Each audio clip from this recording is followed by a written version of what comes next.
নমস্কার, কেমন আছেন সবাই? আশা করছি সবাই ভালো আছেন, সুস্থ আছেন। আমি কিন্তু তেমন একটা ভালো নেই, কারণ যেদিন এই ভিডিওটা করেছিলাম ওই দিন কিন্তু মোটামুটি একটু ভালো ছিলাম। মানে আগে যে অসুস্থতাটা হয়েছিল তারপরে ওই দিন মোটামুটি একটু ভালো ছিলাম বলে গিয়েছিলাম। তো আসার সময় বোনের জন্য কী আনবো তাই ভাবনা চিন্তা করে একটু কেক কিনে আনলাম, যেহেতু ওর বার্থডে তাই ওর বার্থডে উপলক্ষে কেক কিনে দিয়েছি। আর দুপুরে লাঞ্চের মেনু যা ছিল এই সব কিছুই হচ্ছে। তারপরে টিফিন খেয়ে আমি আর বোন একটু বসেছিলাম, হাজব্যান্ড শুয়েছিল। যাই হোক, আজকে আবার চলে যাওয়ার পালা।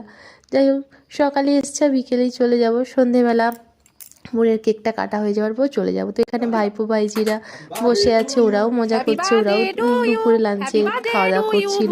রান্নাগুলো দুর্দান্ত করেছিল মা, অসাধারণ। আমি জানি আমার গলার ভয়েস দেখে আপনারা ভয় পেয়ে যাচ্ছেন, কি করব বলুন তো, আমি তো সুস্থ হয়ে উঠতেই পারছি না ভীষণভাবে। আর এই দিনগুলোতে শুধু প্রয়োজন মা, মা ছাড়া আমার এই প্রয়োজনগুলো কেউ কোনোভাবেই আমাকে ঠিক করতে পারবে না। I miss you. আমি সত্যি মাকে খুব মিস করছি। যাই হোক, দেখতে থাকুন ভিডিওটা শেষ পর্যন্ত, কেমন লাগলো জানাবেন।